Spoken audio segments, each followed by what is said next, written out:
Bismillahirrahmanirrahim. Assalamualaikum warahmatullahi wabarakatuh. Jadi hari ini saya nak perkenalkan bagaimanakah cara kita untuk membuat wiring lampu hadapan dan juga lampu belakang. Jadi sebelum kita buat wiring, kita kena tahu dulu komponen-komponen untuk melakukan pendawaian.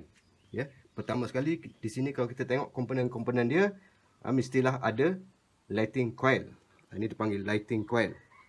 Lighting coil iaitu lilitan wire dia adalah lebih kasar berbanding dengan starting coil. Jadi ini panggil lighting coil, mesti ada. Kemudian switch lampu. Switch lampu mesti kena ada. Kemudian yang ketiga mentol, iaitu mentol belakang. Bentuk mentol belakang berbeza sedikit, iaitu lebih bulat. Kemudian mentol hadapan. Mentol hadapan, dia agak lurus sedikit. Okey, di sini terdapat dua filamen, iaitu filamen untuk lampu tinggi dan satu lagi filamen untuk lampu rendah. Itu di antara komponen-komponen yang perlu ada untuk membuat wiring lampu hadapan dan juga lampu belakang. Selain daripada itu, kita juga mesti kena ada peralatan-peralatan. Pertama sekali mesti kita kena ada alat-alat tangan yang seperti kita tengok di sini, seperti pemotong, kemudian screwdriver flat dan juga Phillips. Dan paling utama sekali mestilah ada test lamp ataupun alat untuk pengujian. Maka di sini barulah kita boleh melakukan kerja-kerja wiring lampu hadapan dan juga lampu belakang. Baik, balik kepada lighting coil. Yang paling utama sekali dalam lighting coil, kita mesti tahu bahawa lighting coil ni mesti keluar dua wire, iaitu wire kuning dan juga wire putih. Untuk mendawai sistem lampu hadapan, kita memerlukan wire yang berwarna kuning.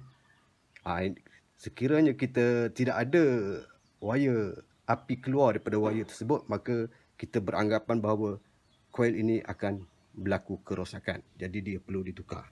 Baik, itu saja untuk pengenalan kepada komponen-komponen dan juga peralatan-peralatan yang perlu kita lakukan untuk membuat wiring lampu hadapan dan juga lampu belakang. Baik, Assalamualaikum. Jadi hari ini kita sambung balik bagaimana cara kita untuk membuat wiring lampu depan dan juga lampu belakang. Jadi sebelum kita membuat wiring lampu hadapan dan juga lampu belakang, pertama sekali kita kena tahu komponen yang terdapat pada motosikal. Yang pertama mesti ada lighting coil, yang mana lighting coil yang siap telah dipasang.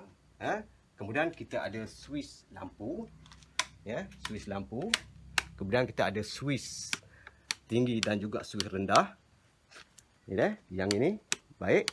Kemudian kita mesti ada lampu hadapan, lampu hadapan.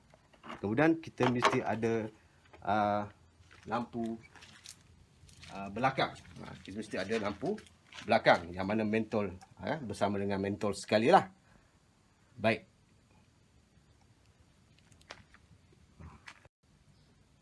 Okey, sebelum kita membuat wiring lampu depan belakang, kita mesti ada alat yang dipanggil test lamp untuk buat pengujian.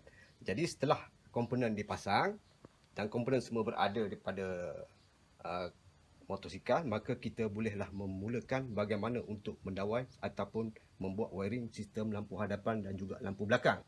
Jadi sebelum kita nak membuat wiring, kita mestilah menghidupkan enjin terlebih dahulu untuk memeriksa sama ada coil berfungsi ataupun tidak. Jadi kita hidupkan enjin dahulu. Hidupkan sedikit ini. Baik, kita cek dulu api yang keluar daripada coil. Iaitu biasa sudah diterangkan tadi bahawa coil lampu akan keluar dua wire, iaitu putih dan juga kuning. Mesti ada keluar api. Macam ni bermaksud coil berfungsi dengan keadaan yang baik. Jadi wire kuning akan terus pergi ke hadapan, masuk ke switch lampu. Mesti buat pemeriksaan wire berwarna kuning sahaja. Tidak perlu dicampur dengan wire yang banyak-banyak ni. Untuk memudahkan kita fokus kepada wire kuning saja. Jadi kita cek wire kuning. Mesti ada api. Baik, ada. Kemudian kuning kita akan sambung ke Swiss lampu. Baik, kita sambung. Kemudian kita cek wire keluar. Wire keluar daripada Swiss adalah warna coklat, ya. Warna coklat. Kita lihat ada tak warna coklat. Jadi kita kena cek satu-satu. Ada. Jadi kita cek mesti mengeluarkan api. Seterusnya coklat akan terus pergi ke belakang untuk wire kuning. Okey, cek wire kuning mesti ada api, ya.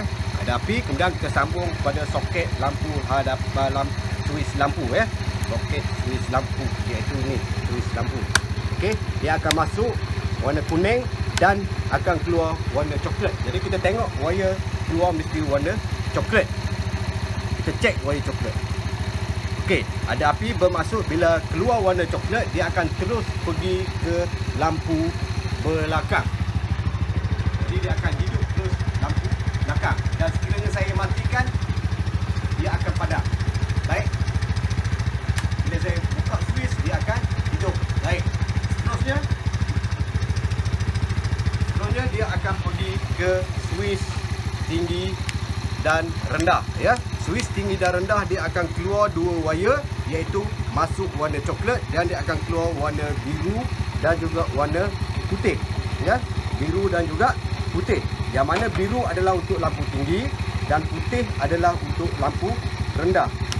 Baik, dan secara tak langsung penawar kita akan menghasilkan lampu di hadapan dan juga lampu belakang. Untuk pengetahuan juga, lampu yang berada sekarang ada lampu yang jenis HID ataupun LED, yang mana cahayanya lebih terang berbanding dengan mentol biasa. Baik, itu saja untuk hari ini. Semoga sama-sama dapat kita manfaatkan untuk hari ini. InsyaAllah pada lain minggu ataupun seterusnya kita akan buat pendawaian seterusnya, sama ada pendawaian signal ataupun brake ataupun horn. Baik, sekian, terima kasih. Assalamualaikum warahmatullahi wabarakatuh.